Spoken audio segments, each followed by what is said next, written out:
Just give me the mic. Just give me the mic. Just give me the mic. Just give me the mic. Just give me the mic. Just give me the mic. Mic's right here. Yes, sir. The mic is right here. Give me the mic. Let me get busy. Because that's what I do. What's going on, guys? How y'all doing tonight? That's what I'd like to know. What's going on tonight? I want to have a conversation. Yeah, I do. I want to have this conversation, and it's a hard one. It's a hard conversation to have. A lot of people don't want to have it, but it's a difficult conversation to have. And that conversation is it time for us to move on from these older guys and usher in the new generation of players? That's the million-dollar question. Is it time to do that? Because when I think about the older players in the league, I mean, guys like James, guys like KD, James in particular, I feel like James is an anomaly. And I hear a lot of people saying stuff like, James is the standard and he's showing you what we could do in the future. When in reality, James is one of one. He's one of one. And when you got guys like that, right? When you got guys like that, what we do is we have a tendency to think that that is the norm when it's not. It's happened in football, happens in basketball. It's actually happening in basketball right now. Right now, as we speak, it's happening in basketball, where a guy like LeBron James, who's 38 years old, playing at the level that he's playing, it's possible that everybody can now do that. Well, number one, not everybody is taking care of their body like that. Not everybody is the athlete that he is.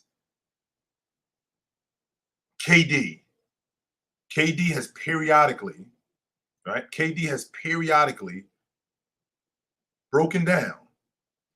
Skill set is still there. He's still awesome. But over the course of time, he has broken down. And because of that, his team has suffered, right? So with that being said, it looks good on the surface when guys do it in stretches, like James, for example. When we see guys doing stuff like this, we automatically think that this could go on or this could continue. We've only been a month into the season. I mean, James was doing something similar to this last year. He broke down. And he had a stretch where he was good. And he broke down again. The guys that I feel like we got to talk about the most, like Kawhi Leonard. Kawhi Leonard has clearly lost a step.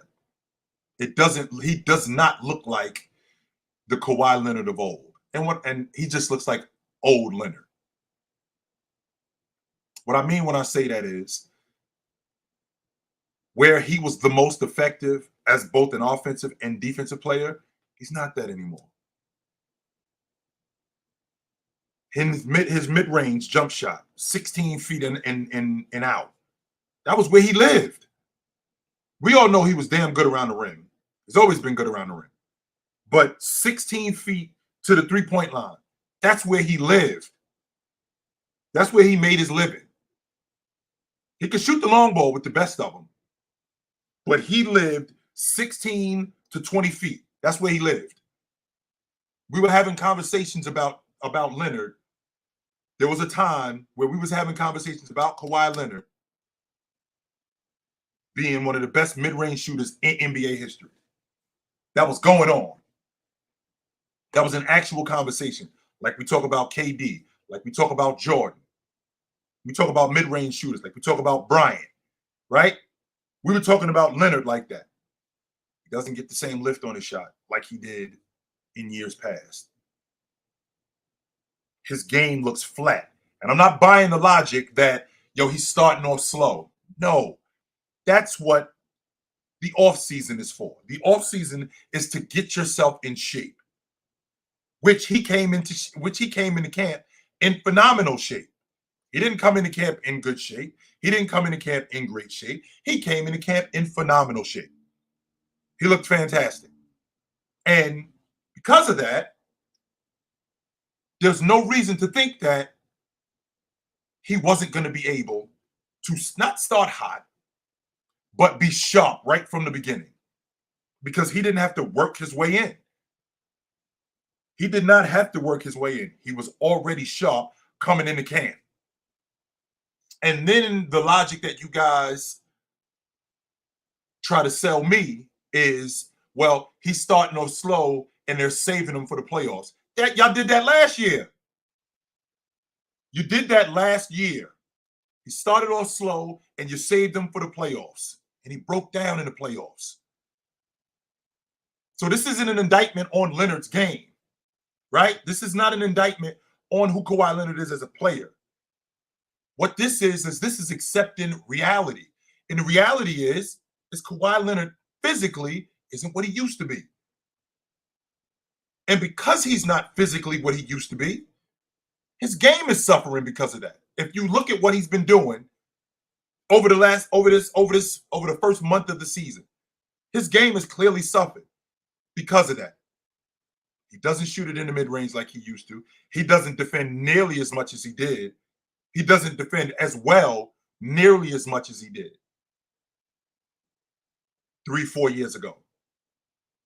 And that wasn't, and we ain't talking about 6, 7, 8 years ago. We're talking literally just 3 seasons ago. He was first team all defense. Before he tore his knee up in the playoffs in 21. I think he was on, if he wasn't first team all defense, I know for a fact he was on an all-league defensive team. I know that for a fact in 21.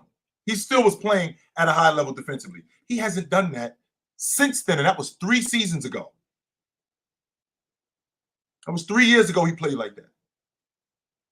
Since then, right? Since then, he's had a season-ending injury. He got dropped in the playoffs because he had another injury. And we can't keep saying, well, wait till this time, wait till that time. That's the problem. The problem is that we're waiting, and as we're waiting, time is going on. And you know what's not your friend when you're getting older? Time. Especially when you're recovering from injury. Time is not your friend. And Leonard is a prime example of us wanting to believe, or us wanting to see something that's not there anymore. Klay Thompson is another example of that. Klay Thompson is another prime example of that, of a guy who we want to see something else, when in reality, what's in front of us is who he really is. And he's been that for years now. It's been years now that Klay has been this. We want to still see 2019 Klay Thompson. We want to still see 2018 Klay Thompson.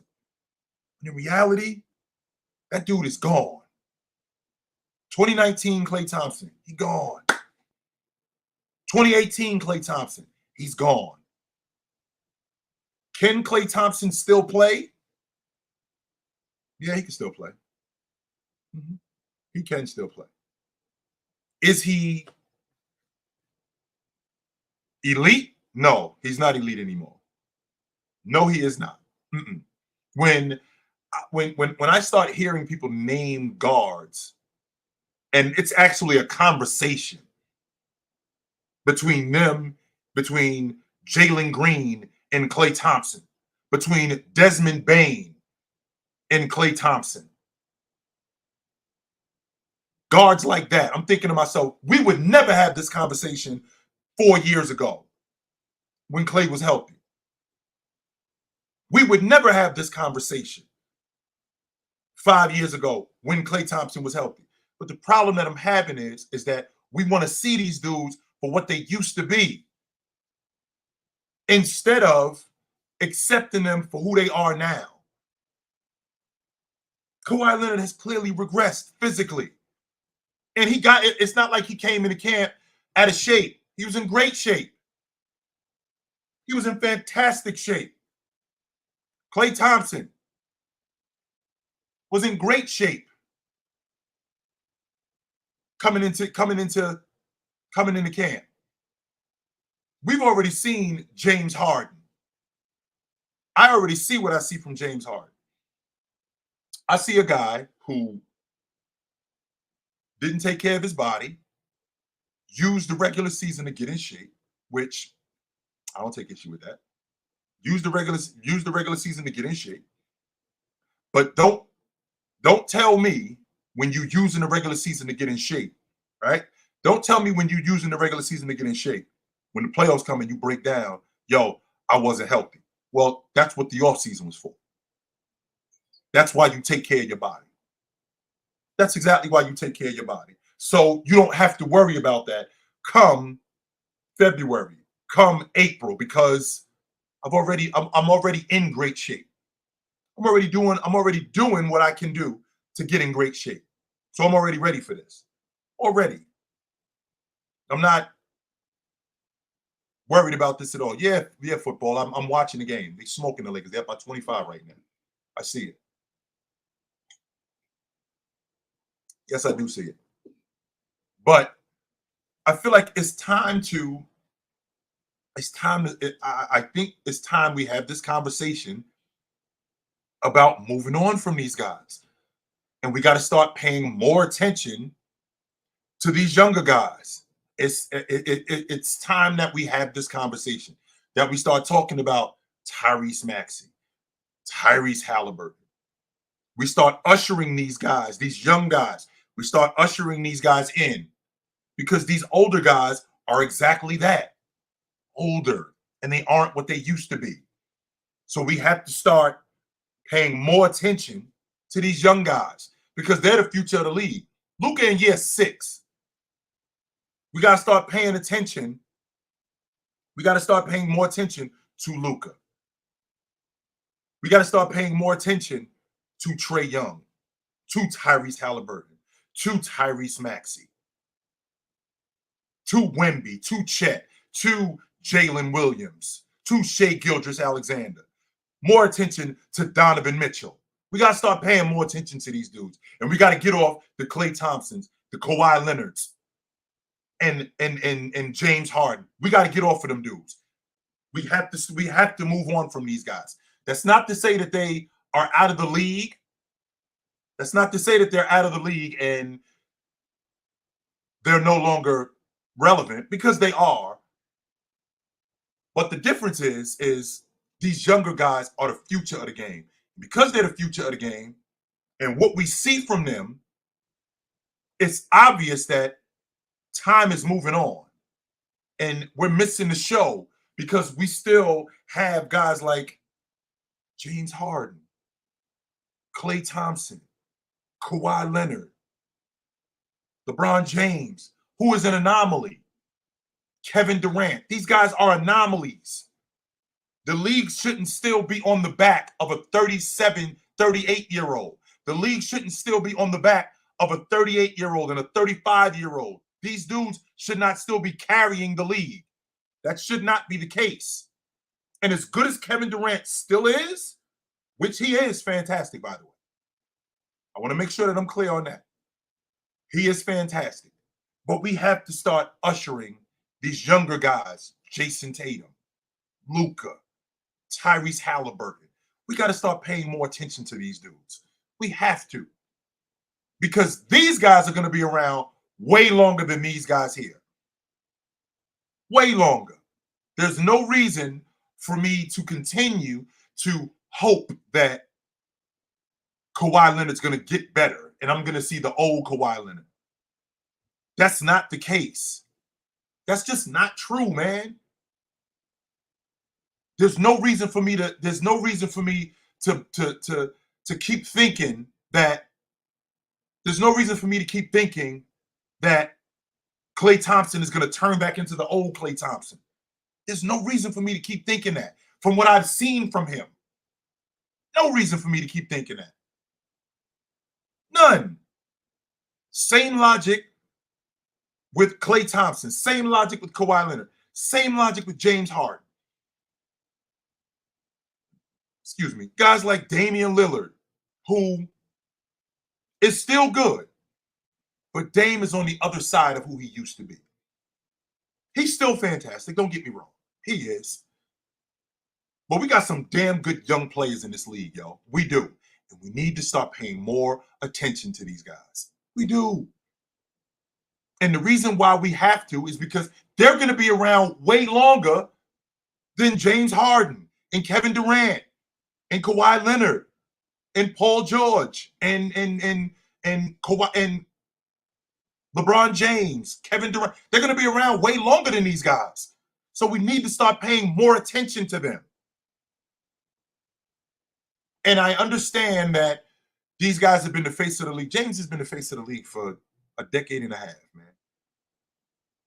What are we in, 2024? James has been one of the faces of the league since 2008. Easily since 2008. He's been one of the faces of the league. And that's plenty, if we being honest. How many guys can you say, if you think about it, right? Let me move this a little bit. How many guys can you say have been the face of the league for 15 years and are still counted on to be the face of the league 15 years? Remember, Michael Jordan in year 15, that was his last year in Washington. He was not one of the faces of the league. Jay was over. Jabbar in 1989, or let me rephrase that. Jabbar in 1985. That was year 15. He was not one of the faces of the league. Jabbar was 37 years old. The younger guys were being pushed to the forefront more. And I feel like that's the same thing that's going on right now with these guys, man. I do. With these younger guys. I feel like the same thing is going on with them. And the reason why I feel like that is because I feel like the same thing should be going on with these guys. The exact same thing. Because that's what the league is built on. The league is built on young talent. So I'm interested to hear from you guys in what is your logic on the younger generation still being basically held back because older guys are still playing good. And how long do you think this can last? I'm really interested to I'm interested to hear your logic on this, because I'm one of these people who, I mean, I recognize what the game is, and I study the history of the game, but I'm also not one of these older dudes who is stuck in the past. I'm not one of these guys that still is stuck on how the game was played solely. There are things that change. There are things that change. There are things that when we get to a certain point, we have to accept those things, right? So when I see guys like Jason Tatum, when I see guys like Luka, when I see Shai Gilgeous-Alexander, Anthony Edwards, I'm like, this is the future of the league. Banchero. These guys are the future of the league. These are the guys that we need to be talking about more, because they're going to be around longer than James, longer than Kevin Durant, longer than Kawhi Leonard, longer than Klay Thompson, longer than Steph Curry. It's time we start talking. I know that you guys, there are a lot of people who don't want to have this conversation, but we have to do it. We do, because these older guys, whether it's age or just physically they can't do it, they're not going to be around much longer. They're not. And that's not my opinion. That's fact, B. That is fact. So I'm interested to hear I'm interested to hear your logic on that. So I got a super chat I gotta tend to real quick. Moody says, why FYF sports debate called Your Take Goofy? Well, first of all, he took what I said the wrong way. But to be honest with you, I don't care, because we can absolutely have the conversation right here, right now. We could do that. What I said was, Damo doesn't get tripped up by goofy logic. I said that as a generalization. Now, if he want to take it that way, that's on him. But if he wants to talk about his logic and then turn around and talk about my logic being goofy, I can poke holes in everything that he just said. Not some things, but everything that he just said.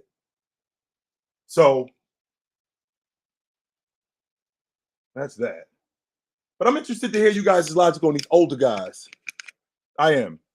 What's up, Adrian? What's up? What's up? Can you hear me? What up? I think this is a great conversation, man. I think there are 2 points you made. Why does the older generation constantly get promoted and the younger guys kind of like be put down, right? I think that's what you first said. And then your next point was, how long do you think it can last, right? Because these guys can't go on forever. I've been talking about this for a while. I remember we had like a conversation about this a long time ago, Chill. But it was, I think what I tried to make the point was the fact that you have 3 anomalies in Steph, KD, and LeBron in terms of I don't think Steph is an anomaly. I don't think Steph is an anomaly, because I think the play style, playing at 35 years old at a high level isn't unusual. Guys can play at that age. For sure. I don't think Steph Curry is an anomaly. I think I think for the next 3-4 years he's going to be able to maintain that level. I think 2-3 years he'll be a top 5 player. I think 3-4 years you're going to see the drop off, but I still think he's going to be a very good player, no matter how long he wants to stay in the league. The reason why I bring up those 3 is they also benefit from the current era we're in terms of the level of nutrition we now have, the type of style of basketball that is now played being less physical, in my opinion. No, that's people not your may opinion. disagree. That's a fact. No, that's not your opinion. That's a fact. And the fact that this is so prevalent on 3-point shooting, you don't necessarily have that as great of a requirement on athletic skill. So what that means is that the older generation almost prolong their career, right? Alongside that, for this past decade, the overall rating of regular season games has been plummeting, except this season, right? Which I think is very interesting. We can go into why that's happened. But I think that comes into it, right? Because if people aren't interested in the regular season, Chill, they're only interested in the playoffs, right? So let's put this logic together, right? The older players are staying better for longer periods of time. People don't want to pay attention to the regular season. They only really care about the playoffs. That's where the massive spike in viewership comes in. So if we put all those 2 facts together, where are the young players going to come into that? Because the young players statistically are going to be on the bad teams, right? The bad team will be in the best position to draft those players, and they accumulate those kind of players and build the young teams, right? Right. So most people weren't on the Orlando Magic. Most people weren't really on the Pacers last year, right? Even though Tyrese Halliburton, I believe, for a 10-game stretch, had 0 turnovers, right? I believe that was the record he set last season. So he was showing signs last season, and I agree with you. He should have been propelled much more. If he didn't get hurt, I think Indiana would have been a lot better than what they were. I agree. I also think they kind of like, you know, what they do in the NBA when someone gets injured and like they realize, hey, we might be a piece away. Let's just build our draft capital and stuff. I think that might have happened.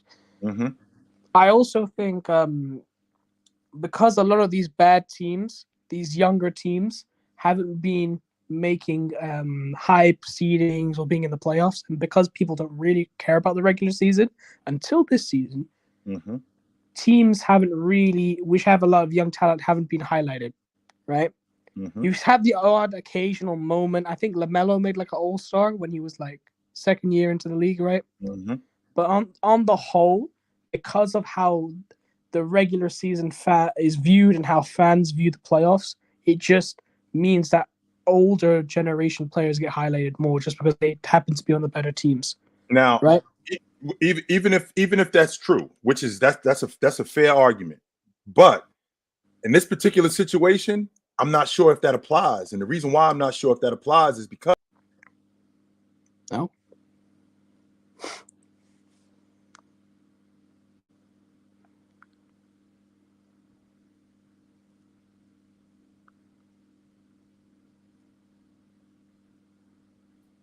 My fault. Are we good?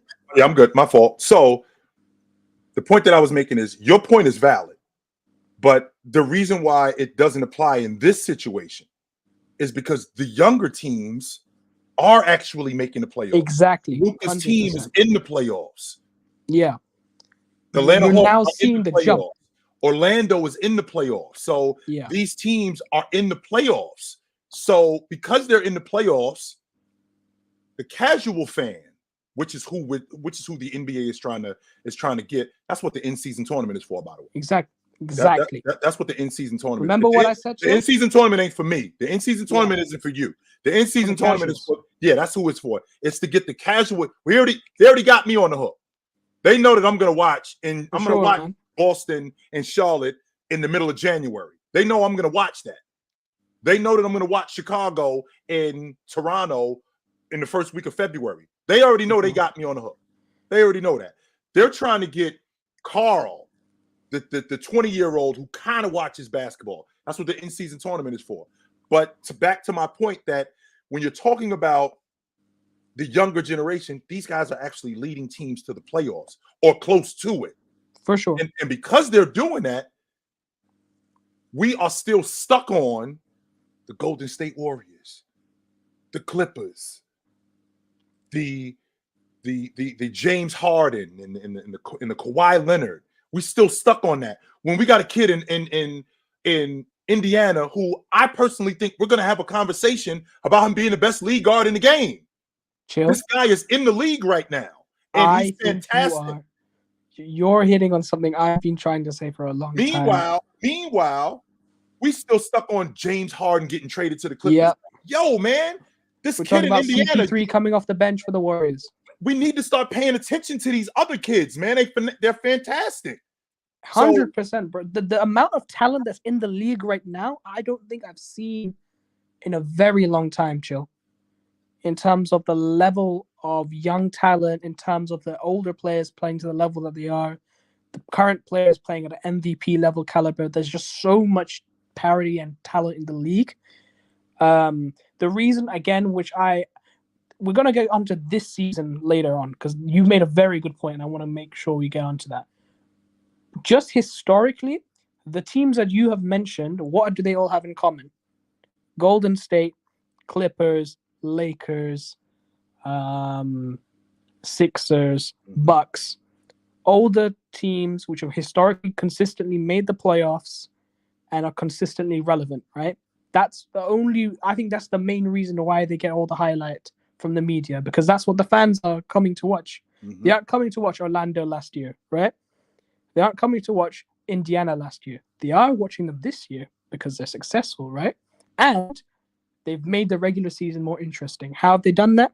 The in-season tournament.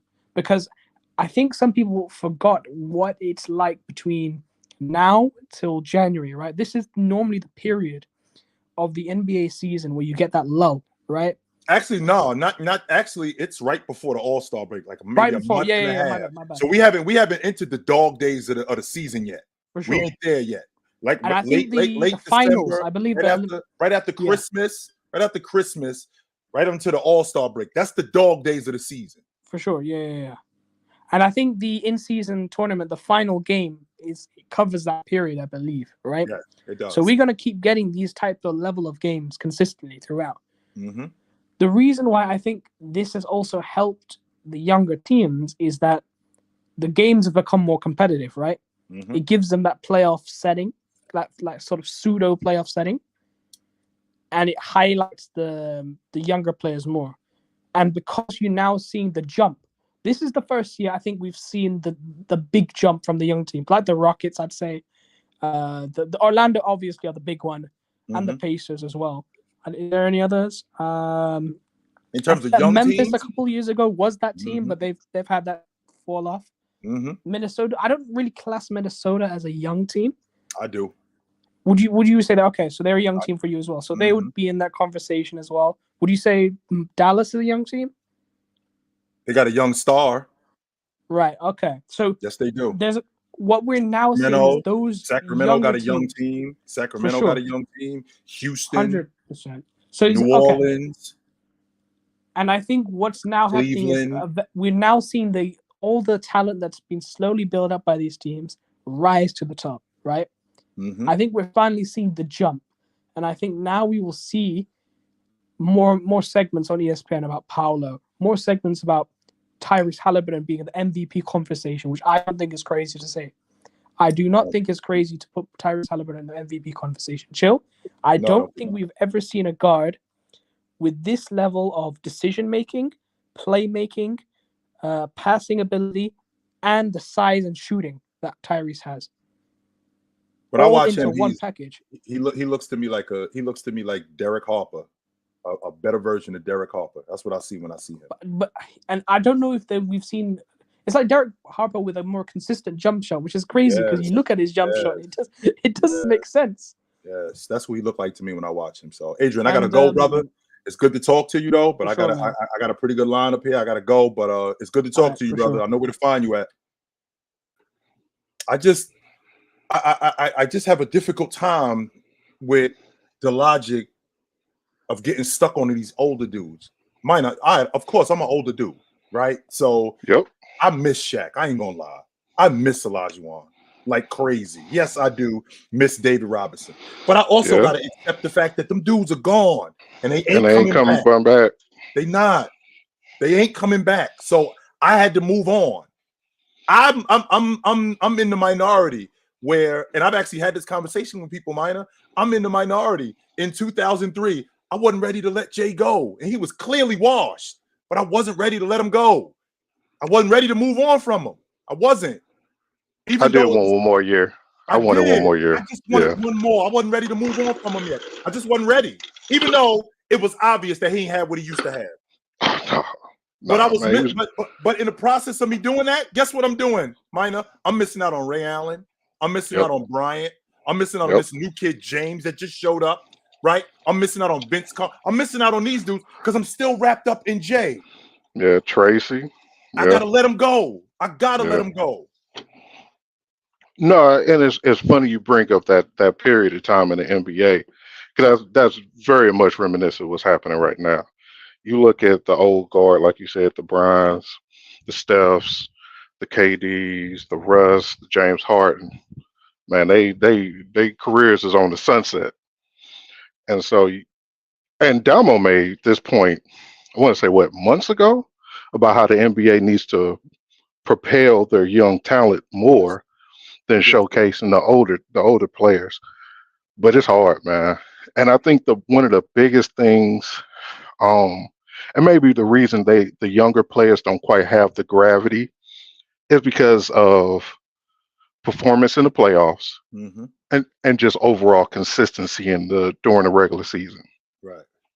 You look at some of the bigger players, young players, your Jason Tatums, your Joel Embiids, your Lucas, your De'Aaron Fox, great players, phenomenal players. Some of them are generational talents. But when it comes to the playoffs, excluding Luka from that statement, a lot of them have lulls in the playoffs. And you just didn't see that a lot from the previous generation of stars. They may lose, but you can't say, man, he only had 15 points. He only had 12 points and 6 rebounds in the playoffs. What happened? So a lot of that is going to just we're going to have to change our mind frame because the league is more of a jump shooting league. And so you're not as close to the basket, which is going to make your overall game a little more inconsistent. Some days you're going to have your jump shot. Some days you're not. But once some of these stars, and the biggest example of somebody getting that gravity now is Jokic. If Jokic doesn't win that championship, nobody's talking about Jokic the way they are now. We ain't talking about him as much. No, we're not. No. Winning definitely ramps up however good you are. When you win, it turns it up even more, 100%. Absolutely. So once these young players start getting more playoff experience, having those memorable moments in the playoffs, those 55-point games in the playoffs, buzzer beaters in a 7-game series, those kind of moments, you're going to see those stars flourish. But until that point, I'm going to be looking for LeBron. And I hate to say it because the dude is old as I am. That's what I'm saying. That's what I mean, Minor, because here's the thing. Why do I have to wait for that 55 or that 40 in the playoffs? Because we got to push these dudes to the front of the line, because the only way we're going to get that is if we see them more. If I'm going to be on TV more, I'm going to ramp my game up even more. Because one thing happens, I found this out a long time ago. The cream rises to the top. We're going to find out who the guys are that are frauds. And we're going to find out who the guys are who are legit. And these guys that are on TV, these guys that are on TV more, if they're frauds, you take them off TV. You say that, Chill, but look at that example that the Thunder and Spurs gave us 2 weeks ago. We were all primed for Chet versus Wemby, and that was extremely underwhelming. Sure it was, 100%. Yes, it was. And that's what the NBA is looking at. They're looking like, all right, cool. We got 2 great upcoming stars. Right. The big man, both of them rookies, both of them trying to go for rookie of the year. This should be an entertaining game. And it wasn't. And so the NBA is going to look at that and go, well, if the 2 best rookies we got are not performing up to the standard, but LeBron on the other end just dropped another 36 triple-double, yeah, no, slot the Laker games. Wait, hold on, no, Minor, because I think we're looking at the wrong thing. I understand that Chet and Wemby are the future.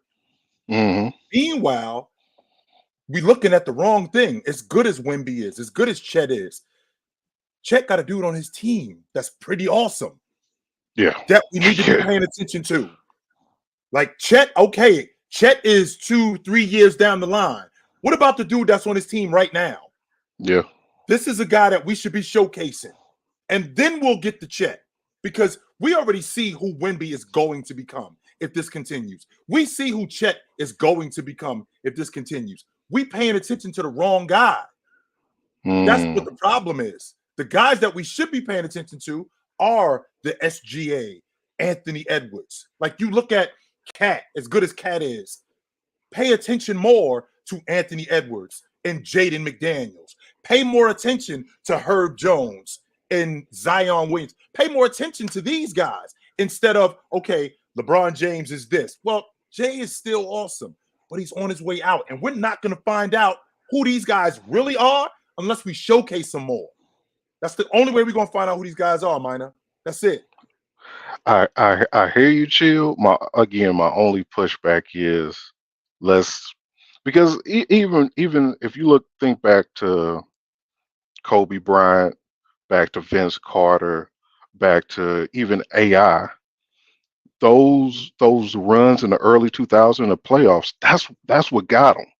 That's what made the All-Star game made me pay attention to those guys. Like, oh man, I kind of like his style. I kind of like his game. I'm gonna watch more of the Toronto games, watch more of the Philly games, blah blah blah. Yep.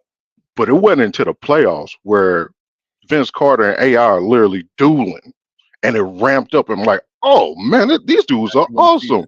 Now you want to see more of that. Now I want to see more. So I hear you. And the old dudes, man, a lot of them. You brought up Klay, and it hurts my heart to watch him play. You brought up Kawhi, who I thought you said it was a conversation. No, he was the conversation for the best mid-range player. It was him and Jordan. I think he even if somebody said he was a better mid-range than Kobe, I don't think too many people would have fought that at that time. Didn't he, like 16 feet to the 3-point line? Didn't he live there? Money. Where he lived. Cash. That's where he lived. I'm looking at him now, and he doesn't even look like he can get a shot off legit. He doesn't. He barely looks like he can get a shot off now. No, he ain't got. I mean, he never really had a bunch of lift on his jumper to begin with, but now it's really flat, he's flat. It's not so much that it pains me to watch it, because this is part of it, Minor. You know, we want to see these dudes stick around for as long as possible. But when it's time, like it is becoming time for Klay, it's becoming time for Leonard, it's becoming time for James. When it's time, we got to start having that conversation, and guys don't want to. They want these. They think these dudes is just going to stick around, man. So, hey, Minor, it's good to talk to you, brother. You know where to find me, man. Always. Absolutely. What up? Yo, what's cracking? What's cracking? What's going on, man? What up? What's going on? Can you hear me? Yes, sir. You hot? Yeah, what's going on? This is a very, very interesting topic, man. You know what I mean? I thought about it. You know what I mean? You know, it's like, I think like we've never seen nothing like this before. Like, there's always been progression in the league. You know what I mean? You can go all the way back to Mikan. It went from Mikan to Bill Russell, Will Chamberlain, Jerry West in the 60s, and in the 70s, you had Kareem. Kareem, you had Kareem. You had Willis Reed. You had Elvin Hayes. Absolutely. Dr. J. The 80s, you had Magic, Bird, Bernard King, Isaiah Thomas. Isaiah Thomas. Moses Malone. Right. And then Jordan came along. You had Jordan, you had Barkley, you had Olajuwon, you had John Stockton. Dominique. I would put Dominique like, he's like the bridge with the 80s and 90s when you think about it. Because you think about it. Dominique Wilkins has some. The 80s is where Dominique made his name. The 90s, you know, he had that Achilles injury in 92. Right. But then he came back. He was still a very solid player for another 5 years. He was okay. He wasn't neat. There's a difference. He was just Dominique. He wasn't neat. Well, he was still productive. You know, I mean, very respectable. I get what you're saying. He was, of course, 2000. Well, you know, 90s. You know, late 90s. You had Shaq. You had. He was another bridge. Then in the 2000s, you had Kobe, you had Duncan, you had KG, you had like all them guys. Vince, T-Mac, Allen Iverson. Iverson. Steve Nash. You know? Right. And then in the 2010s, you had LeBron, KD, Dwight Howard, Dwayne Wade, Steph Curry, Klay Thompson, all those guys. Now in the 2020s, you had Giannis, Embiid, Joker, Luka, Tatum, all those guys. Donovan Mitchell. Right. The list goes on. We still shouldn't. Everything that you just said, Blue. We still shouldn't be stuck on the league being carried. I hear what you said. Right. Because we never did that in the past. But you know what? The thing about it is, Michael Jordan changed the paradigm with all that. Think about it, because when he came back, people were still celebrating. They wanted to see the Mike that was in Chicago, that was with the Bulls, with the Wizards. Think about it. You know, the league built, you know, when he came back that first year with the Wizards had no national televised games that season. No televised games. All of a sudden, they on TV. You see him on TV every day playing against these teams. Where they had the Spurs, the Lakers, Orlando Magic. And by the way, they had no business on TV. They was garbage. Let's be clear about that. Right. I wouldn't go that far. You know, you had a couple of decent players like Rip Hamilton, Jordan himself. Hold on, Blue. Jordan himself. I just think he said that. Right. They weren't a very good team. Let's be clear about that. But Jay shows up, and now all of a sudden they're on TV every week. Right. I think it's nostalgia is the problem here. You know what I mean? I think nostalgia is the number one problem here, because remember all those great games Michael Jordan had. Remember what's going on with LeBron now, but yet at the same time, we're missing out. Like you said, Giannis, Luka, Joker, Tatum, Donovan Mitchell, even the younger guys like Gilgeous Alexander, them dudes up in Minnesota, Anthony Edwards, my team, Orlando, Paolo Banchero. These are the future of the league. And I think another part of it is because a lot of these veteran teams have had longer runs in the playoffs as opposed to these younger teams where they just get in barely and they get knocked out in the first round. But I think that might be changing this season. That coupled with the in-season tournament, it's more of a spotlight on them. I think that's probably the main reason why they added this in-season tournament, because it puts more of a spotlight on a team you've never seen before, like Minnesota. I mean, we've known Minnesota can be competitive, but now you see them in the in-season tournament, and the way it's set up, let's just say Minnesota gets to that championship round, and Orlando gets to that championship round. You're going to have two up-and-coming teams playing for the in-season tournament. That's going to put more of a spotlight on them. Right? So, yeah, I mean, I wasn't a fan of it. Me neither. I wasn't. But it's obvious at first, man. It's obvious that it's taking a toll. Doing its job. It's doing its job in a good way. It's doing its job. I see it's doing its job now. You know what I mean? Because I'm thinking like when I first said why they had the in-season tournament, I thought it was just another money grab by the NBA. That's all I thought it was. I didn't think it was right. But watching it, it's incredible how much more competitive it is, how much more competitive the game is. It's great. I think it's great for the league. And I think it's also great to showcase this young talent. I just feel like we need to get these guys out there a little bit more than what we do. Right. Get their names out there. You know, put them in a national spotlight. And I think the in-season tournament is doing that. Yes, it absolutely is. So, Hey, go ahead. It's good to talk to you, though, brother. Absolutely. Right. No doubt. I know you got calls waiting, man. I'm gonna hit it up. I'm gonna highlight you later, bro. You know where to find me at. Yo, What up? Well, first, I don't know if you're watching this Laker game, but I am watching it. I mean, they down 14. They made a little comeback, but I guess to get to your point, I think the NBA, like as a business, is more of a casual fan business. Like what I mean by that is, like we talk about players, like seeing, like I'll go to the Magic. I don't even want to talk about just Banchero. I want to talk about Jalen Suggs. I want to talk about Cole Anthony. I want to talk about Franz Wagner. I want to talk about Mo Wagner. I want to talk about Vessel more from the Spurs. Yes, I understand the Spurs aren't that good, but he's still a really good player. And then I think it's like, but obviously, like I seen a thing from ESPN, they put it out. It's like LeBron just passed the most minutes in NBA history. Like, I don't really care about that. Like, why is that?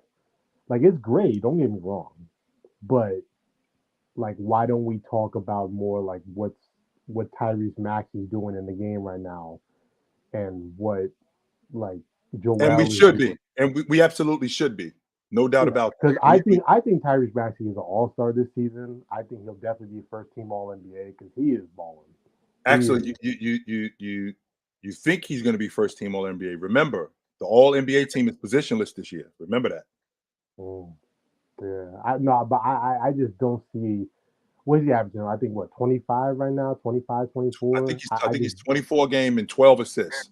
I just don't see where. I mean, I just don't know. I don't see an All NBA list where he's at least second team or higher. I just don't see it, but.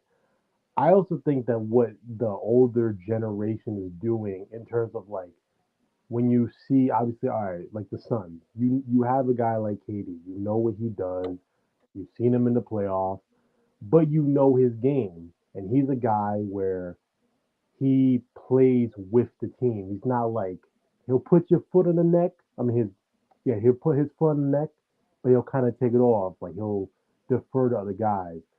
But I think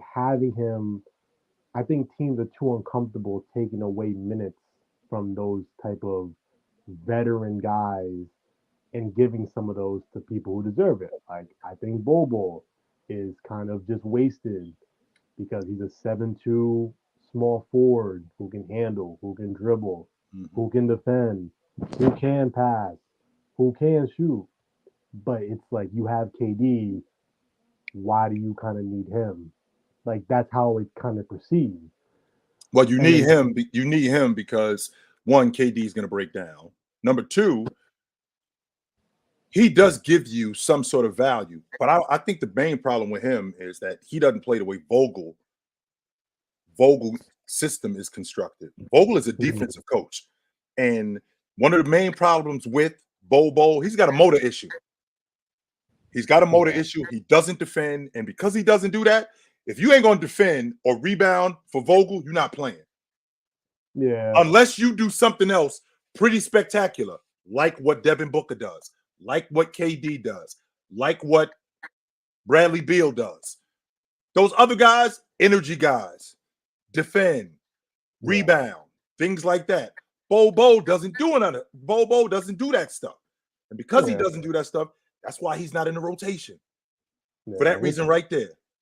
Yeah, it would suck. Like, obviously, I hope that they can get him in there. But I feel like even if he kind of gets to that point where he is in a rotation, I feel like it'll be to a point where it's kind of like, all right, he's just kind of there, just kind of like it's obviously it'll be garbage minutes, but it'll be at least a longer period of time for him to really get adjusted into the system. But even so, I think hopefully, I mean, I don't know if LeBron. I think we should see a lot more Udonis Haslam's, really, like a lot of veterans. Like this sounds silly, but like people used to clown the Heat for just keeping him, but it's like he's necessary. He's just like, yeah, he's 100% necessary. Like he's a guy who can give you knowledge. Like imagine if that Christie rookie, if LeBron was just on the bench and just speaking to him, and then in practice showing him different ways to attack defenses, because LeBron knows all types of schemes. LeBron knows all the playbooks because that's just who he is. But it's like obviously you want to play him, and you know the NBA wants to see him. Like even in the NFL, I think I saw more Taylor Swift than I saw more the Chiefs and the Eagles. It's like, okay, I understand they're a big name, but like let's focus on what's really important. And I hope eventually more teams will be more comfortable giving the ball, and the league will become less of a casual fan and more of just an actual basketball. Well, the casual fan, here's the problem. The casual fan will turn into me, you. That's what the casual fan, that's why when the league pushes these guys, these people follow them. You know, you find out who Vince Carter is. There's a reason why people became fans of the league, because of Vince Carter, because of Isaiah Thomas, because of Jason Kidd. They were casual fans to start, and then they moved on from that because they like watching this guy. And then from watching him, they moved on to somebody else.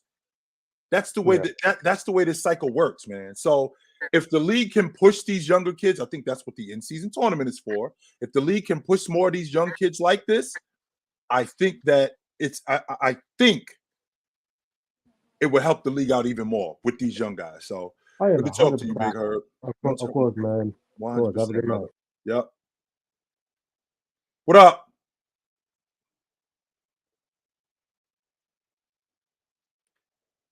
What up? Nope, can't hear you. What up? Nope, can't hear you. Hit me back. What up? You hear me?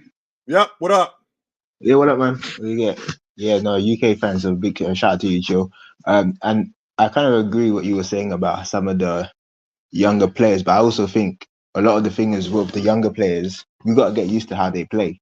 Right. So I think when you look at the way the 2000s was, everybody kind of, once Jordan left, you saw a lot of these guys, you know, like the Carters, the McGrady's, the Kobe's coming in, and they were shooting mid-range jumpers, but they were shooting in, you know, about 40% from the field goal range. Whereas Michael Jordan prior was shooting the 50%, you know, and we were watching these guys copy Jordan play and just not be as successful in doing it. And it looked different and having a Shaquille O'Neal bruise in the paint, it's just as visually, it's like we're not used to watching these kind of styles play. And I think this is the kind of problem with the 2000s, which I think the 2010s now going into 2020s. I think guys like Luka, guys like Shea, I would say less Shea, because Shea has like a more old school kind of game, plays in the mid range a lot more, doesn't really shoot a high percentage of threes, but he's super efficient. He reminds me of Steve Smith. That's a better version of what Steve Smith was when I watch him.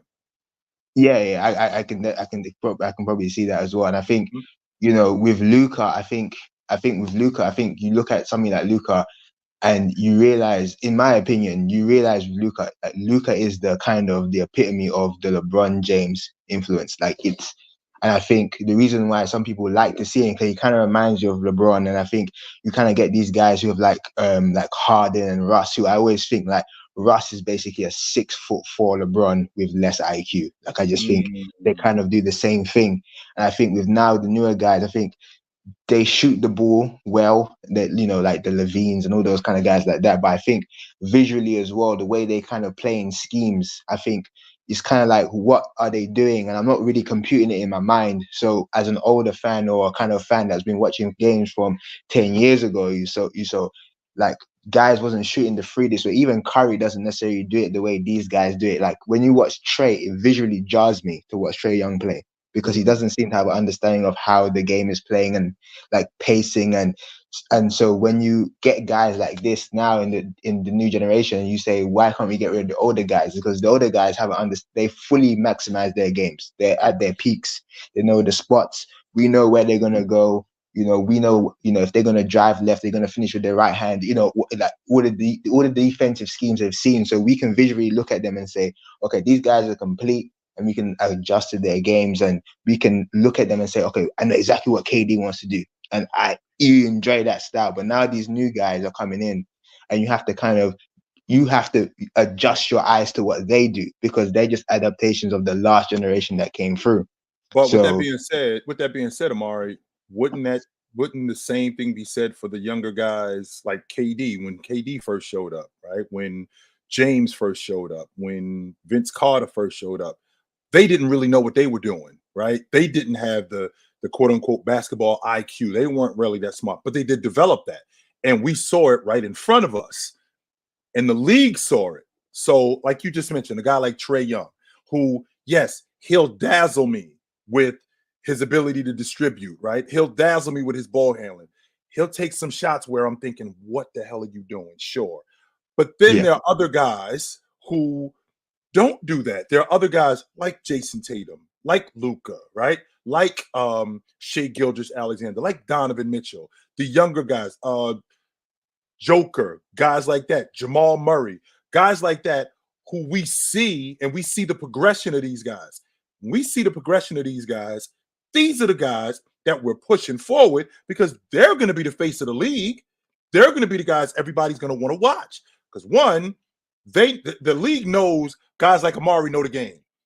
And they know that guys like Amari know when a dude who looks good and is supremely talented but doesn't have a clue what he's doing. And they know they can't fool you with that. Yeah. They know that they can't fool you with that.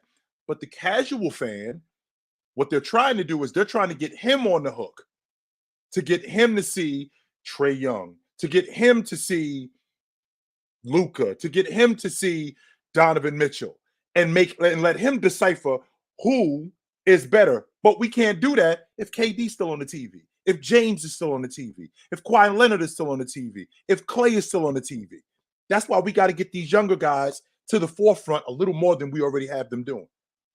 But I think that's fair. But also at the same token, it's like, do you still think that KD and LeBron still deserve to be on TV? Because I think there's the kind of now question now, is that guys like Luka, I think, again, they deserve to be on TV. But if you look at the way Luka plays, do you think that, and I think the masses of people have accepted the way Luka plays, for example, me personally, it's not my favorite thing to visually watch Luka, because I think he's amazing. But I think as somebody who understands how basketball is watched and played, you can kind of see the deficiencies in where the championship is coming from. Like, I don't think a guy with Luka who's that ball dominant to an extent of James Harden, and not being an All NBA at least defender, I don't think and even have one love close that to being on either. his team, is never going Yeah. to win a championship. He's I don't never love going to that win a either. championship. I don't love it either. I don't. And But what I will keep going. go Keep on. going. No, go on, Joe, go on. But what I will say to you is this, because that's valid what you just said. But what I will say is this: that when you put these guys to the forefront more, and they see it more, and they hear, because don't let these guys fool you when they say that they don't read the paper or they don't listen to the internet or they don't watch TV. Yes, they do. They absolutely do that stuff. So when you push these guys to the forefront more and they see themselves and they see the deficiencies that they have and they hear the chatter, you don't defend. You're not in as good a shape as you should be in. You should be doing this. And when you add these things into what they already are doing, you're going to see an improvement in these guys, as opposed to guys like LeBron James. The best example I can give you, Amari, is we shouldn't still be writing the hit songs for LeBron James and KD. We got dudes in this group that can sing, man. We do. That's true. That's true. But in the same token as well, is now you're asking a guy like Anthony Davis now to be a lead singer, and he don't have the voice for it. And it's not to say that he's not a good singer, but I just don't think he's the lead man. We don't got to write lead. We don't got to write songs for him. We don't. We can write a song for him where he can sing in it, but we don't have to write these songs for him. We got other guys that we can write songs for. We do. And I think as well, when you look at guys like Jokic, I think Jokic would be the equivalent to me. Is like, you're talking about a lead singer. Not everybody can be Whitney, but I think he has a voice that is his own, and it sounds different. He plays different. Like the way Jokic plays is like, if you are casual, I don't think you appreciate how Jokic plays in a way, because he's not flat. Like if you like, for me, I've tried to get on the Joel Embiid train. I'm literally watching the Lakers game now. I tried to get on Joel Embiid's train and try to like the way he plays. I just don't like it. I just don't visually like the way he plays. I feel like there's so many deficiencies in his game, but with Jokic, he's maximized it. And I do think as well, we have to question the coaching of the 2020s that's going to come in now. A lot of these guys have been doing this for years. They've been doing this since they were 11. Trae Young has been dribbling up that court since he was 11, taking any shot he wants to take, passing it the way he wants to take it since he's 11 years old.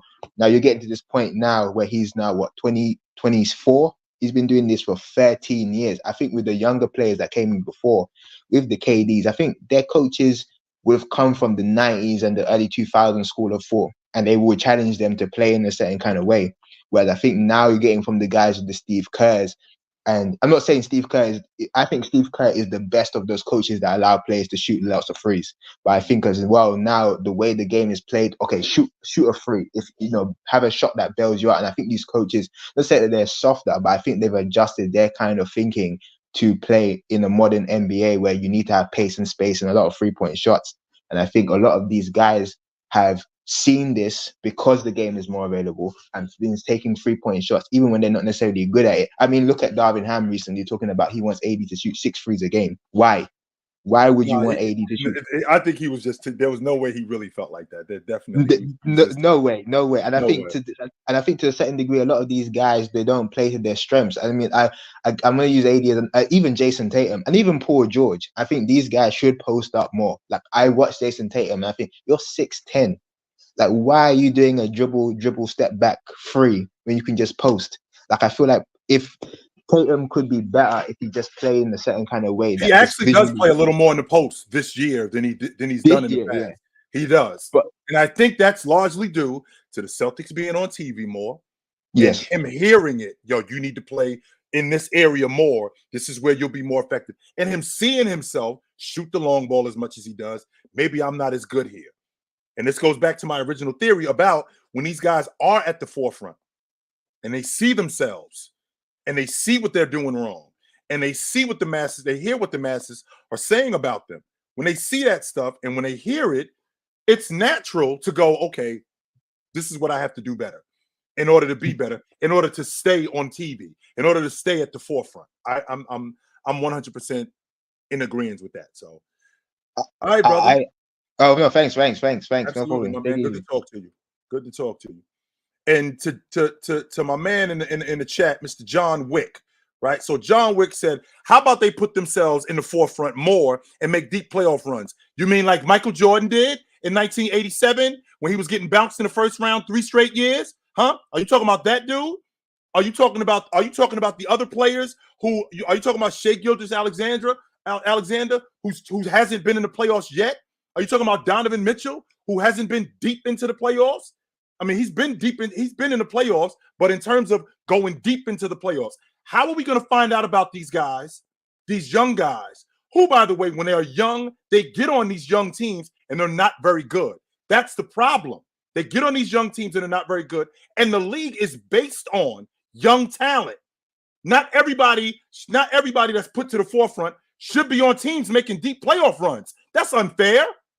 That's unfair. Because not every guy in the league is going to be on a team that's winning immediately. He's going to be on teams that are trying to win. And because these dudes are trying to win, and on top of them trying to win, they're damn good players, we shouldn't have these guys in the background just because an older guy is still playing and he's 37 years old or 38 years old. No, we got a young guy that's really good right now who we should be paying more attention to because we've done this in the past. They absolutely did that in the past. No, absolutely not. What up? Can you hear me now? Yeah, what up? I got a question for you, Chill, about this. Do you think part of the reason why we just don't watch some of these young guys too is because we're not ready yet to move on from some of these older guys? Like, for example, I grew up watching James. I grew up watching Curry. I don't know if I'm comfortable yet to move on from watching those guys to go watch guys like Shea and Tyrese Halliburton, you know, because they haven't really done something to impress me yet. You know what I mean? What do they need to do to impress you? Well, you know, like if I'm comparing it to the guys I have seen, you know, right. You like Steph. I grew up watching Steph. I grew up watching Braun, and I saw them make deep postseason runs, right? And go through adversity and go through some adversity and overcome that adversity. Now, but to your point, it is fair to say that these young teams, these young players are on bad teams. And I think that now they're in a developmental phase and a building up phase. Like they're in a phase now where they got to build up that team and build it around that certain specific, guy so they can make deep postseason runs. Would you agree with that? Like Steph. Steph Curry. And you didn't start really watching Steph Curry until they were making deep playoff runs. When in reality, you were missing how good he really was early. And they weren't very good. They were building that thing, but you weren't really paying attention because they weren't very good. And because they weren't very good, you're missing out on that. Same logic is going on with the Minnesota Timberwolves. It takes now that they're number one in the Western Conference for people to really start paying attention to Anthony Edwards. It takes what's going on in Oklahoma City with them being a top 5 seed in the West for people to start paying attention to Shai Gilgeous-Alexander. Donovan Mitchell been in the league 7 years. This year's 7 that we in right now with him. He was in Utah all of them years when Utah was really good, making playoff runs. People still wasn't really paying attention to him like that. Was it like that in the past, like back in the 80s, like where, you know, guys like MJ, it took a while. It took MJ to go to the conference final for people to start finally paying attention to him, or did people pay attention to him from the door? Right from the beginning. Guys like Michael Jordan, Dominique Wilkins, Alex English. People were paying attention to these guys because that's what, even though the league was buried in magic, and if you were on TV, more times than not, you were playing against either the Celtics or the Lakers. So guys like Isaiah Thomas, as good as Isaiah Thomas was, Detroit was on TV when they were playing against the Bulls, or Detroit was on TV when they were playing against the Celtics. So why is it that nowadays we don't pay attention to some of these young guys like we used to in the past? Why don't we? I think that's largely due to what we're seeing right now. These older guys are still in the way. These older guys, James, KD, Leonard, Klay Thompson, James Harden, these guys are still in the way. They're still here. And because they're still here, and some of them, James, KD, are still playing good, we still waiting on guys like KD. I'm sorry, we're still waiting on guys like Kawhi Leonard to return to old form because we see James doing it. We're still waiting for Klay Thompson to return to old form because we see KD still doing it. When in reality, these dudes, we got to start moving on from them. We have to. Chill, I'm gonna ask you a difficult question. Is it time now for these older guys to pass on the torch? Is it time for these guys to just retire? They've already done what they can. They've already done everything in their careers. They've had 13, 14 years in the league now. They've been through their prime. You know, they're degrading. They're not what they used to be. Do you think it's time now for guys like Kawhi Leonard, Steph, Braun, AD, these guys now to pass on the torch to some of these younger guys? I don't know about retiring because maybe not retiring, but passing on the torch. Steph can still play at a high level. James obviously can still play at a high level. KD can still play at a high level. But back to the original point, yes, we need to start highlighting and we need to start featuring these younger guys more than we do because they're the future of the league. Tyrese Halliburton's going to be around way longer than James Harden. That's not my opinion. That's a fact. He's going to be around much longer than James Harden. Jason Tatum is going to be around way longer than KD. That's a fact. I can't see Jason Tatum not being around longer than KD. He is the now and the future of the league. Luka is going to be around longer than James. He's going to be around longer than these dudes. So I'm not saying that these dudes are over. I don't think James is over. I don't think the KD is over. I don't think Steph is over. But I don't want to sacrifice these young guys and hold these young guys back because we're still paying attention to these older dudes. I'm not trying to hear that, man. No. I got one more question for you, Chill. Did you you watch that Bucks Celtic game last week, didn't you? Did I? Yeah, I did watch it. Yeah. You did watch it? Okay, so what were your thoughts on that? Because I think we're having a bit of a closing issue, right? So it was the same thing against Orlando. You've always had a bit of a closing issue. Last year, you had the same thing. Yeah, we've been having a major just closing issue. We're up like 17, almost 20 points. Fourth quarter hits. It's a one possession game with a minute left. 1 minute left, and out of nowhere, I actually left the game. Actually stopped watching.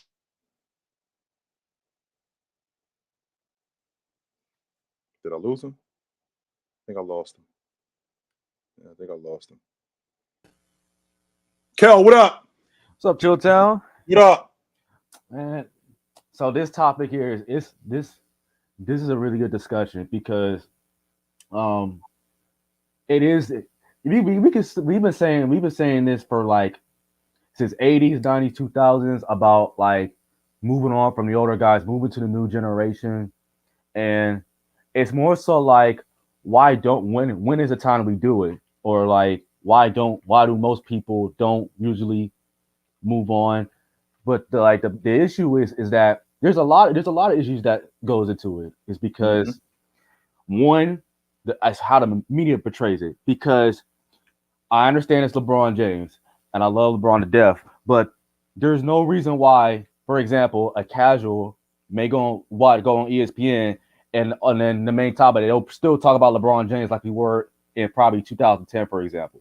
Not let us say like majorly because every day it was like LeBron, but he'll still make the headlines like we're holding LeBron to a status like, oh, he's got this, you expect him to win the championship, like, you know what I mean? Even though of his status, which is like, why don't we pay attention to somebody like Shea or Jason Tatum and all these other guys?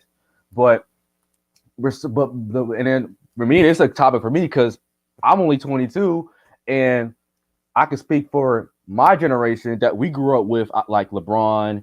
You know, we seen Kobe, we seen KD, Russ, we seen all Curry, Klay, I've seen all of that. But so you figure your generation, all right? You 22 years old. So 10 years ago, you were in the 7th grade. So that's James, that's Curry, KD, that's Dame just showed up, KD, Irv, KD, Russ, that's those guys, right? Yes. Russ. That's what you are now. You caught Kobe on the other side of who he used to be. Exactly. But kind of like I caught Jabbar on the other side of who he used exactly. to be. Correct. But I will say, but knowing me, because I pay attention, I love basketball. I pay attention to everything. People was calling me crazy because when Devin Booker first showed up, I was already on the Devin Booker train the moment he got drafted. And I was already a fan of him. And I was paying attention to the Suns. I'm like, okay, this Devin Booker guy, he looks great. He looking fantastic. I'm keeping up. I'm like, okay, the Suns Suns is horrible. Like, it's literally just Devin Booker, and then you got all these, you know, they trying to build something. And it's just more so like I think that people my age, especially, just lingers on to the past more, and it's like they look at James Harden and it'll look like, oh well, a couple years ago he was MVP. Well, look at James Harden now. It's like he's been on his fourth team in like four or 5 years. 4 years. And people still talk about him as like he's supposed to be this, amazing player. The difference though, Kel, is it's a natural reaction. I mean, I said it already. Jordan was washed in 2002, 2003. He was over. Yeah. But I wasn't ready to let him go. Right. I wasn't ready. I just wasn't. I'd be lying if I said because I grew up with Jay. I grew up watching Doc. I grew up, even though Doc was on the other side of who he was. Even though Jabbar was, I saw these guys. Exactly. And I just wasn't ready to let them go yet. And a lot of these people, that's why they hold on to still putting Kawhi Leonard in the top 10. Right. If he's healthy. Or waiting for you'll hit when the playoffs come, you'll hear people say stuff like Game 6 Klay. Game 6 Klay ain't been Game 6 Klay since 2019. Exactly. We ain't seen that dude since 2019. But we want to hold on to these dudes. Why? Because we're not past it yet. Right. And the league isn't pushing these new guys to the forefront. But again, that's what the in-season tournament is for. So you can see these young guys more. And then you can get attached to them. Right. And another thing is, like I said, I mentioned the media because a casual is going to look on ESPN. Like, these people are not going to talk about the Thunder. It's like, oh, they got like Shea and like, oh, they got an upcoming team. People's not going to look at the Magic and being like, oh, well, they're 10-5, but they'll eventually fill up. Like, no, you actually got a lot of talent on many of these different teams. Like 2 or 3 years ago, people was not talking about the Timberwolves at all. Like, maybe outside of Karl Anthony Towns, but that's it. And now that even when they traded for Rudy, and they was in the playoffs 2 years ago, exactly, wasn't talking about them. No, exactly, right. And it's just like you got to see the potential. Like, yes, do it now. Do I want to move on from LeBron James? Absolutely not. It's gonna be really hard. The moment LeBron retires, I ain't gonna lie. I ain't ready. I'm not ready. I ain't gonna lie. I am not ready. Exactly. But it's gonna happen. That's why I gotta get prepared. It's gonna have to happen. That's why we're looking at the young. That's why we have to look at these young talent. This young generation is more like, okay, Jason Tatum, for example. This dude just been in the finals, and you got Jaylen Brown. You got all these guys. It's like, okay, I'm liking what Boss is doing. I'm gonna pay attention to them more. You look at a team like the Trailblazers, for example. It's like, okay, well, maybe they got some young guys not doing well right now, but let's give them. Let's see what's gonna happen. Now that Dame's going, let's see what happens. You know what I mean? You look at a team like, maybe you look at a team like the Hornets or LaMelo Ball. Detroit. These guys got really good young talent, man. Exactly. Because they got really good young talent, we missing out, yo. We are missing out. And it's just like that. And I understand that the league is based on it's a star-driven league, and you want to push your stars to the forefront, and it's hard. And it's hard when a team isn't winning. Meanwhile, you got damn good players like this kid Jalen Duren in Detroit, right? Like this kid LaMelo Ball in Charlotte or Brandon Miller. It's hard to push these guys to the front because, again, they're not winning.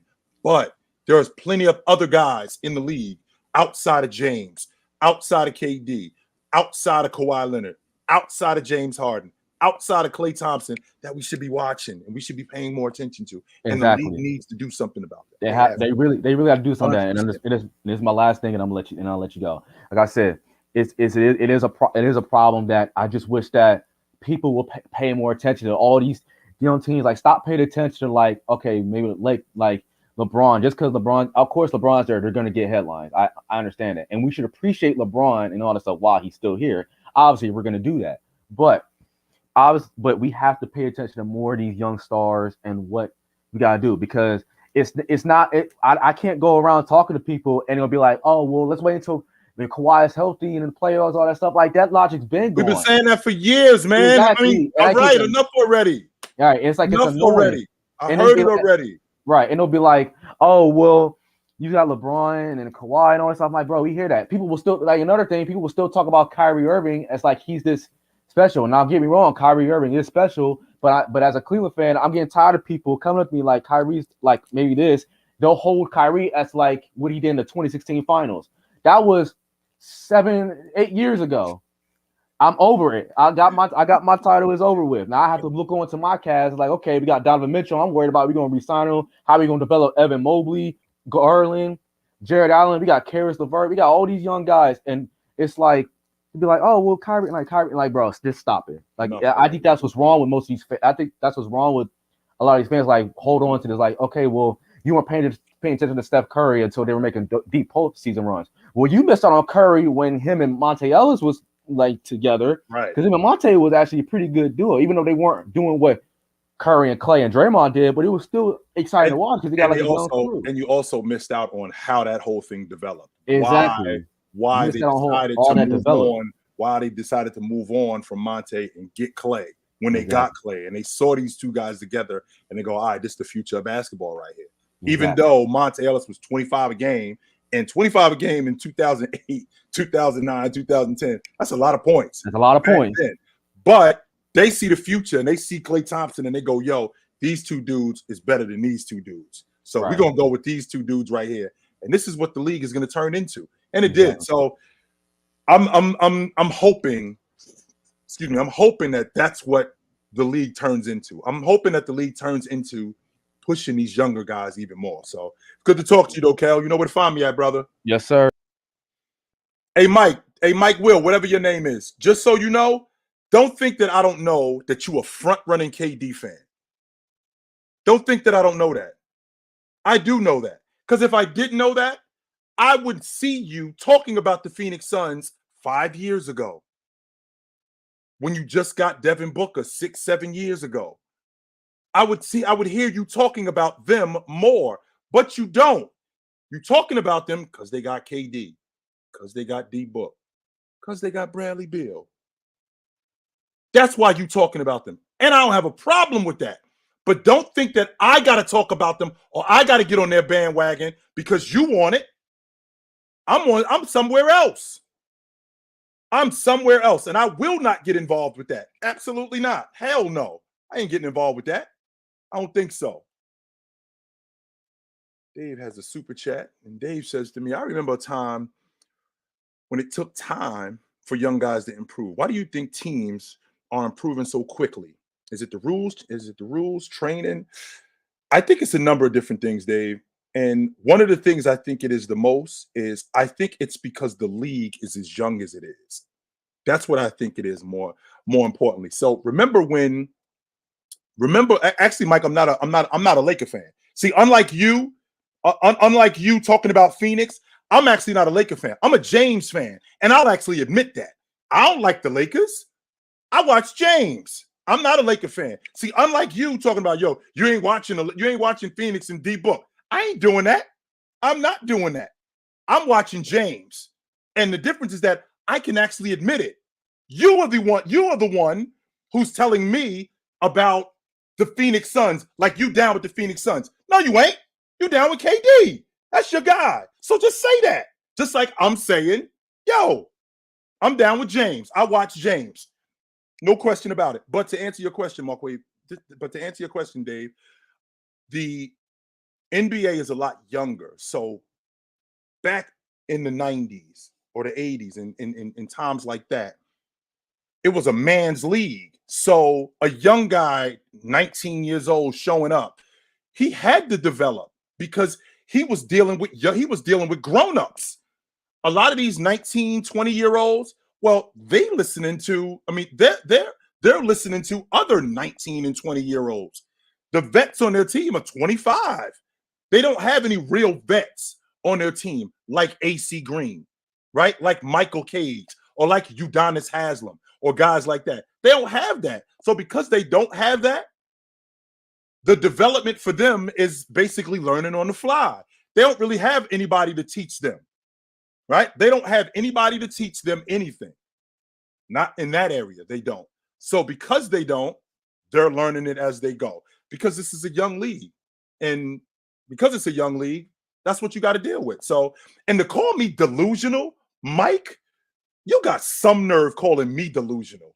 When you just sat up here and said, Chill ain't watching the Phoenix Suns, when you just made it clear to everybody that KD is your guy. And you just said, I'm doing the same thing that you doing, but I'm a delusional LeBron James fan. Why are you here, yo? What are you doing here, Mike? Get out of my live. Beat it already. You too, James. Get the. I'm good with these dudes, man. Get these dudes out of here, yo. I came in here to talk basketball. You dudes, get out of my live. I don't got time for this. I don't. Get out of here. Beat it. Get out. I don't got time for this. You dudes, get out of my live. I'm not trying to hear that. So that's the thing, Beezy. These vets are still balling. They are 100%. But what is the future of the league, though, Bees? The future of the league are these young guys. SGA, Donovan Mitchell, Jason Tatum, Tyrese Halliburton, Maxey, just to name a few. This is the future of the league, right? This is the future of the league. So with this being the future of the league, these dudes are going to be around way longer than KD, than James, than Klay, than Kawhi, than Harden. They're going to be around way longer. So because they're going to be around way longer, we should be seeing these dudes more. We should be seeing these dudes a lot more than what we're seeing them because they're the future of the league. 100% they are. They're the future of the league. So because they're the future of the league, this is what it is. You've seen that. Here you go. Here you go. There it is, Mike. Come on in here. There it is, Mike. Come on in. I'm not sure that Wemby's going to play 20 years. I'm not sure that Wemby's going to play 20. I don't know. See, that's the thing, though. We get wrapped up in these guys, right? We get wrapped up in these guys doing what James did, playing that long. Like, those things are anomalies. You know how many guys have actually played 20 years? I think it's only a handful of guys who've actually played 20 years. Nobody has played this long at that level. Nobody. So, like, guys like that are different. When you're talking about playing for a long time, right? When you're talking about playing for a long time and being around for a long time and playing at a high level, that can't be the standard. That can't be. Hell no. That we now expect a 38-year-old to be doing this. There's no way that can be the standard now. No. And the reason why is because we haven't not only have we not seen this, we have never seen it. It's not like this is something that we didn't see for 20 years, right? This is something that we didn't see for the last 15 years. This has never gone on, ever. Now, could Chamberlain have played into his late 30s? I mean, he was 37 when he retired. He still led the league in rebounding. He did. But I don't know if he could have done this at 38 years old. I'm not sure. That part I don't know. So, absolutely not. Well, it's about that time. It's interesting, Mike, because you said you don't know the game like you think. You smart. You don't know the game like you think. You smart, though, but talk game with a dude that played at a high level. I played at a high level. I was raised around guys who played at a high level. What are you talking about? These are the people who taught me the game. I didn't just play at a high level. I was raised around guys who played at a high level. My high school basketball coach is in the Hall of Fame. There's only 2 high school basketball coaches in the Hall of Fame. My high school basketball coach is one of those guys. So the idea that I don't know the game like you think I do, yes, I do. And the reason why is because, 1, I did play at a high level. And 2, the people who actually, where do you think I learned the game from? You think I learned the game from just watching the NBA? No. I learned the game from pros. I never told none of you dudes that Shaq is my people. You didn't know that. You didn't know that my high school basketball coach is in the Hall of Fame. You didn't know that. You didn't know that I grew up around. You didn't know that I grew up around pros, guys who played major Division I basketball and played in the NBA, and I know these guys. Yes. Where do you think I learned the game from? You think I just picked it up? You think I just picked up a book? Or I'm just sitting here watching the game and, wow, this looks pretty interesting. I think I can learn this. No, somebody taught me the game. And these are the people. Coach Bob Hurley, Shaquille O'Neal, Kobe Bryant, just to name a few guys that I watched that I've spoken to, that I've had conversations with and played against.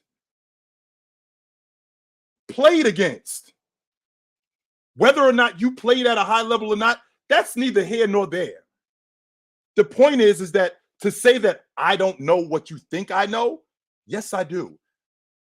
Yes, I do. And the fact that you want to challenge that, that's an insecurity issue on your part. You really want my spot. You better go somewhere else, my dude, because it ain't over here. You better go somewhere else because my spot is cemented and you ain't getting it. You better go somewhere else. I'm telling you that right now. Beat it. So anyway, as I was saying, it's about that time. I'm kind of flipping back and forth. I'm gonna get on League Pass in a little bit. And I'm gonna check out some more stuff. Plus I'm in here cooking too. So it's about that time for me. But it was dope to see you dudes. It was great to see you guys tonight. I thought we had a really good conversation. I will be back soon. You know where to find me at if I'm not here on my live stream, right? If I'm not here on my live stream, I'm on a panel weekdays from 11 to 2. On Wednesdays and Saturdays, I'm on Chill with Chill. And on Thursday nights, I'm on Fluent and Chill with Playmaker Haley and Fluent, a.k.a. Tony Tone. This is where you guys can find me. But until then, take it light, but take it. Absolutely. It's good talk tonight, man. I enjoyed that. That was dope.